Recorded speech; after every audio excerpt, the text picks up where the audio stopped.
This is AppSec online support program for grade 11 and 12. Let's move towards our slides. Bismillahirrahmanirrahim. Assalamu alaikum. Today the topic that we have to discuss is another part of speech, which is verb. A verb is very important part of a speech. It plays really important, in fact main role to convey the meaning of a sentence, and it is very so hence it's a really important part of sentence structure. In this lesson we will discuss definition of verb, kinds of verb, and we will discuss kinds of verb in this way that at the end of the lesson you people will be able to recognize kinds of verb and their usage. Here in this slide we have some examples of verbs. These are: the cat is dead, Haris laughs, she was singing a song, I cannot swim, you must attend the meeting, the soup smells good, this is a pen. I must say that you all can recognize that which verb is being used in every sentence. Let's elaborate. So, what is a verb? The word verb is derived from Latin word verbum. A verb is a word that shows action. It's a doing verb. It's a word that tells or asserts something about a person or thing. So what are the functions of a verb? What does it mean? A verb is a doing verb that shows an action, an event, or a state. A sentence may either have a main verb, a helping verb, or both. In other words, a verb is a word that informs about an action, an existence of something, or an occurrence. The verb is the main word in a sentence. No sentence can be completed without a verb. I repeat, no sentence can be completed without a verb. So, in a nutshell, we can say this: what it tells about, what is the function of a verb? It tells about what a person or a thing does, what is done to a person or a thing, and what a person or a thing is. Means what in which state a person or thing is. So let's talk about kinds of verb. We have transitive, intransitive verbs, auxiliary verb, which are also called as helping verb. They are divided into two more categories, primary and modal. Then we have lexical verbs, linking verbs, action verb, and state verbs. We will elaborate each kind of verb in the coming slides. Kinds of verb. What are transitive verbs? Here we have some examples. Number one. The boy learnt his lesson. He kicks the ball. Intransitive verb, the baby giggles. The child is laughing. Did you notice something between these sentences? Yes, it is. In the examples of transitive verbs, we have objects in this, in the sentences, like his lessons and the ball. While while the examples of intransitive verbs, we don't have any object, but yet the sentence gives complete meaning. The baby giggles, complete meaning, we know about it. The child is laughing, we know about it. But look at again towards the transitive verbs, the examples of transitive verbs. The boy learned his lesson. If we omit this object from here, the sentence would be left like the boy learned. What learned? We don't know. It's sort of incompleteness here. He kicks. What did he kick at that time, or what does he kick? We don't know. It is sort of incompleteness. So what is definition? A transitive verb requires an object to complete its meaning. Yes, it is. Transitive verb is a verb that must have an object to complete its meaning. It must have an object on which it could assert its action. While what is an intransitive verb? They don't need any object. They can give their meaning completely without having any object. How to identify a transitive verb? A transitive verb needs to transfer its action to something or someone that is an object. I told you. Look at it. Please bring. What bring? Please bring coffee. Complete meaning. He conveyed. He conveyed the message. Please bring. We don't know what does it mean. What do I need to bring? Don't know. So you need to put an object here. Please bring coffee. Now the sentence is complete. He conveyed. What did he convey? We don't know. He conveyed the message. An object was needed to complete the meaning of the sentence. How to identify an intransitive verb. An intransitive verb does not need an object to act upon. So look at it. The dog ran. That is it. We got the meaning. The dog has actually gone from here. The dog ran. She sang beautifully. It also gives complete meaning. So these sentences are complete and they do not need any object to complete the meaning. But please remember, some words are there, they act in both ways. Sometimes they act like transitive verb and sometimes they become intransitive verbs. What are these? Look at the example number 1. Motivated by others, she sang. Look at it. We don't have any object after sang here, yet it gives complete meaning.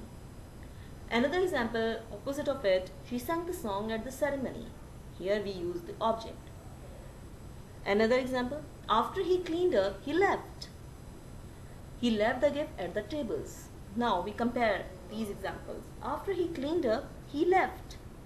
We don't need any object after left here. But in the next example, he left the gift at the tables.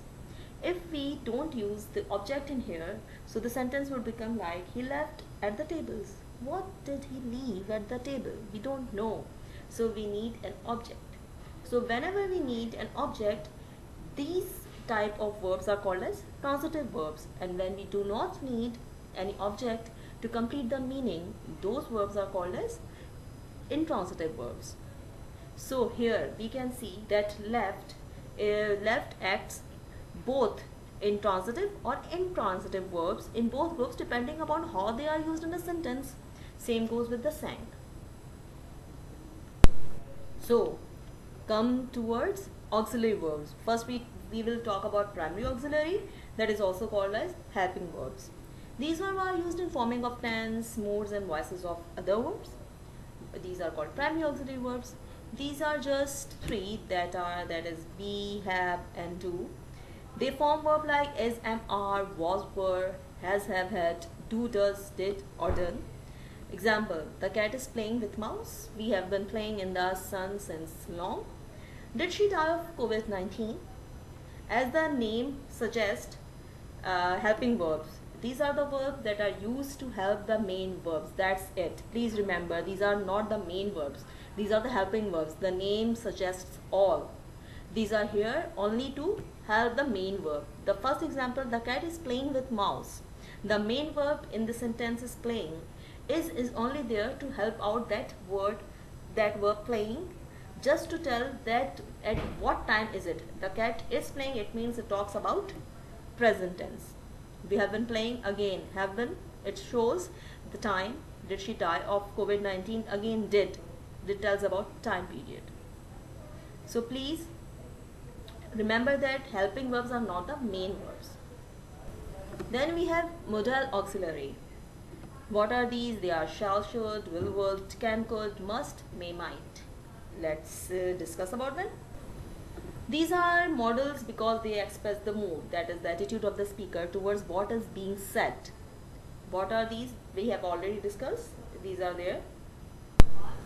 Modal auxiliary verbs, they express necessity, possibility, suggestion, request or order. Remember the mood. They only talk about the mood of a speaker. They are always followed by first form of verb. For example, you can complete your work on time. Again look at can. It means that it suggests that he or she can do this work. Will you submit your assignment tomorrow? Again something.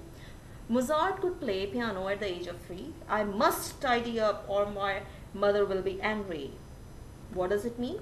Let's move to the next slide. These are auxiliary verbs that provide additional and specific meaning to the main verb of the sentence. Modal verbs are sometimes referred to as modal auxiliary verbs because they help other verbs. Look at it. Can. What is the use of can? They talk about ability, doubt, astonishment, permission, polite or request. May. Permission, supposition, with doubt, if not prohibition. Must. Obligation, firm necessity, logical, conclusion, probability. Shall. Intention or supposition. Will. Wish, desire, will, confidence in the future. Ought to. Moral duty, insistent advice, strict recommendation. Need. Necessity. have to, unwillingness, forced circumstances, would, wish to, like, polite, request, a habit of the past. Let's have examples of these. So here are some examples. Ought, he ought the jump. What does it mean? A belief that is necessary for the person to jump. Should, he should jump. What does it mean? It talks about an opinion that is in the interest of the person who jump. Will, he will jump. A belief that the person will jump at some time in the future. Would, he would jump. A belief that given certain condition the person will jump. Conditional sentence. Lexical verb or main verb. These are called the main verbs. They show either action or state. It includes all kind of verbs except auxiliary verb. For example, he kept the fast for a week. He has ruined his sight. The child fell asleep. These all are main verbs. Linking or copular verb. These verbs are followed by an adjective. Adjective followed by the linking verb describes the subject of the sentence. Look at the examples. The soup smells good. The children feel happy. She appears distressed. These verbs, if you look into these sentences, the verbs in the sentences, they do not show any action. They only link the subject with its complement. The soup is good, smells good. The children feel happy, children happy. She appears distressed, she is distressed. So they are the linking verbs. They only link subject with the complement or the adjective. So these verbs describe the subjects by connecting them to the predicate adjective or predicate noun, collectively called as complement. These verbs do not describe any direct action taken or controlled by the subject. These verbs are called copular or copular verbs. Means roses are red, children seem satisfied with the castle, the detective felt sick, she seems upset. If you look at these, all the linking verbs only connect subject or nouns with the adjectives or the complements. It is their work. They do not show any action. There is no action in these verbs. They only use to link the subject with the complement or adjective. What are action verbs then? These verbs describes what a subject is doing. It expresses an action. The dog ran across the yard. She left in a hurry. We can say that there is an action. The dog, what action does it perform? Ran. He runs. She left in a hurry. What is the action there? Leaves. She actually left in a hurry. So these are action. State verbs. These verbs describe a state such as feelings like sad, happy, sense, see, like, hear, touch, opinion, know, think. Common stative verbs. What are these? Love, hate, like, prefer, seem, know, understand, doubt, feel, believe, agree, want, and wish. Action verb or state verb. Action. He is being rude to everyone. State, he is rude. Look at the difference. He is being rude to everyone. This is the action of him being rude to someone. While talking about a state, he is rude. It only describes that person, that how he is. This is an adjective. This is a complement. He, how is he? He is rude. I am thinking about your plan. Now, this is an action. Action is an action of thinking is going on there. But look at it. I think basketball is the best sport. It is only an opinion. I think there is no action at all. It is only the state, its perspective. So verbs can be regular or irregular as well. What are these? Before moving on, before talk about what is regular or irregular verbs, here we have sentences. What you need to do, you only need to decide that which one is regular and which one is irregular verb. So the first one, his proposal was accepted. The plans divided opinion. They all went for a drive. The kitten bit my finger. The boxes were destroyed in the fire. He sat on the sofa and watched TV.